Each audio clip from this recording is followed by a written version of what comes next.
Hello everybody, Jose Rodriguez here. I want to show you a little part of the editing workflow that you should always include and never ever ignore. And that is the use of the histogram. The histogram will allow you to determine where your tonal ranges lie within 0, okay, that is pure black, all the way to 255, which is basically the paper base by itself of the print you are about to create. Now, obviously, this is meant for those of you who are going to eventually print your photographs. If you are going to then upload them to some site or use them in the internet or social media, then this may not exactly apply as I am about to present it. But for photo printing, which is the subject of this whole channel that we have here, we're going to go ahead and cover the use of the histogram. And I'm going to begin with Photoshop and we'll migrate over to Lightroom, my favorite editing program for images. All right, so let's move over to Photoshop. Okay, so I went ahead and loaded one of my DNG photos that I took with my Para-Anafi drone. And it may look okay to you, but I think it's a little bit too bright. And I don't think it quite covers the entire 0 to 255 range of tones included in the histogram. Wait a minute. I don't think I see the histogram. In order to see the histogram in Photoshop, you have to go to Windows and then click on histogram. Right there. And now we have the histogram displayed. And as you can see, look, we have detail all the way to the whitest white, which is right here. All of this area here. But really, shadows are just basically gray. Okay, so at this point, you would edit this so that it would look more like this. You see that? This is another one of those shots that I took with the Anafi. This has a more complete dynamic range, but it's still not taking into advantage the dark zone. We're going to look at the control. The control is always this file right here. Look at that. Complete range of tones from black all the way to white. When you print this, it will print correctly. When you print this, it's not going to print correctly because we do not have. The last almost 1/6 of the histogram is not even represented here, and definitely not here at all. Now, assuming that your display is correctly calibrated, what you're going to get is a dismal looking print that will look like this raw image right here. This needs a lot of help. So does this one. And again, it's all about making sure that that histogram is complete. There are ways to do it in Photoshop, but you got to go through a couple of hoops to be able to do the same thing that I am about to display in Lightroom. So let's quickly jump over there and I will tell you exactly how I go about doing this. Let's go ahead and open up the same image. So let's go ahead and treat this one. And as you can see here, yeah, there's nothing. I can stretch that all the way over here. In order for me to be able to see exactly what is being clipped on the highlight region and on the shadow regions, we're going to go ahead and do my old trick that I learned from Anthony Morganti. Bring the highlights down, shadows all the way up, and notice all of my warnings are now gone. So now we have to establish a white point, a true white point. Now, when you have skies such as these, I would not worry too much about getting it all the way down to nothing because that sky has no detail, but if it has a little bit of color, you may want to bring that in. So I will do the black. And as you can see, black is beginning to be clipped right about there. Okay, now we can go ahead and increase contrast. And of course, when you do that, you may begin to clip some of the sky. You can go directly up to the histogram and just bring that down. Notice what I just did. Just very quickly brought it down. Now we're going to bring the middle tones, which is what most of this area here covers. Grab this region here and bring it down to something like that. Now, we have distortion. We'll go down here and apply that distortion filter. Boom, boom. We're going to quickly do a vignette of the edges to bring our eye to the center. And that's basically all we're going to do. Very simple. We're not going to even bother sharpening because this has nothing to do with us expanding our tonal range so that it covers the complete histogram. Take a look at that. Now we have a complete histogram right here.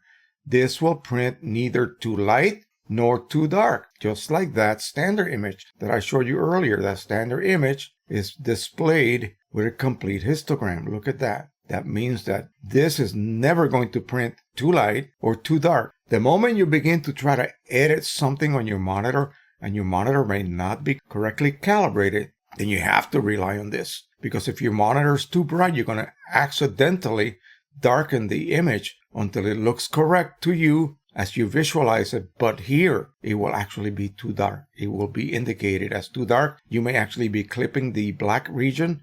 So simply put, you darken your image, and that's why it is printing dark. So remember, rely on that histogram. Histogram is your friend when it comes to getting the correct level of brightness to your images so that they print not too light and not too dark. Let's just say that this looked too dark here for me, but I looked at my histogram and that looks correct. That means my monitor is too dark. I need to brighten it up. Vice versa, if the monitor is too bright, then I would have to darken the image to make it look correctly on my monitor.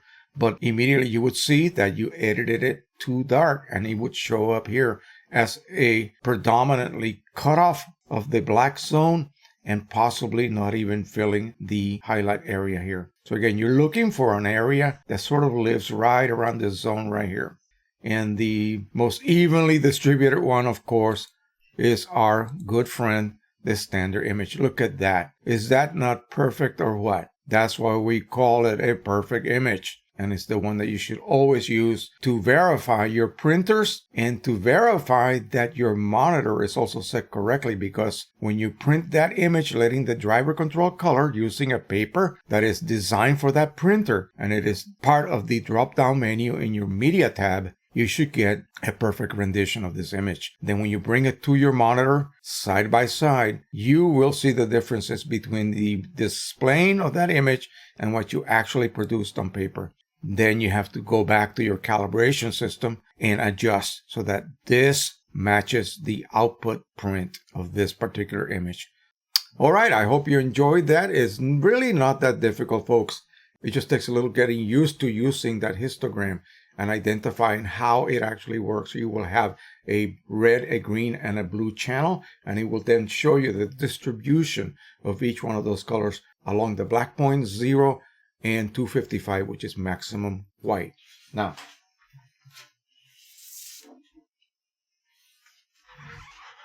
this is the print I just made the other day, flying directly over that maple tree, looking straight down at it. It came out beautiful. It came out so good. I just can't believe it. And again, it represents what I saw after I spent about 20 minutes editing that image in Lightroom. It matches it. Otherwise, why would I spend 20 minutes painstakingly adjusting that image until it looked good to me? That included a lot of brushwork. That included, setting your white and black point, taking the distortion away, all of these things, adjusting everything so that it created the best histogram curve. And that would tell me that I have now included every bit of detail that that image contained in its original DNG form, except now I expanded it to fill any voids. In other words, in that case, it was the shadow area that required filling into. And I accomplished that, and I was able to print that beautiful print straight out of my Pro 1000. And again, I just let the driver control color, okay, because I'm using Canon Pro Luster and OEM inks. Actually, partial OEM and Precision Color Signature Edition inks. And it came out perfect. I could not ask for anything more. All right, thank you so much. If you have any questions concerning this, again, remember the histogram is there for a reason. And many of your drone and also cameras include a histogram, okay, that you can rely on to tell yourself if the camera has exposed that image correctly, okay. You want to expose, when you're doing your still photography, whether it's drone or camera, whatever you have to do to at least bring the highlights in from having fallen over that cliff, and the blacks in from having falling over that black cliff, if you will. Bring everything in. If you get an exposure that then generates an image whose histogram is not to the very extreme ends, in other words, maybe falling over, you will be able to expand that to just the edge of that precipice, okay? That's the way I like to explain it, and that will guarantee you the maximum dynamic range your camera lens sensor can produce, okay? There's no way you're going to cheat your way out of this unless you're doing multiple exposures and true HDR type blending process. That's the only way that you could actually extend beyond the single image capabilities or the maximum dynamic range, how many steps in f-stops, whatever you want to use, a single shot can cover, okay? Usually it's not going to be that much. It's not going to be as much as Ansel Adams used to do in his photographs, for sure. All right. Thank you so much. Keep subscribing, sharing, and liking. Happy printing, everybody. Bye-bye.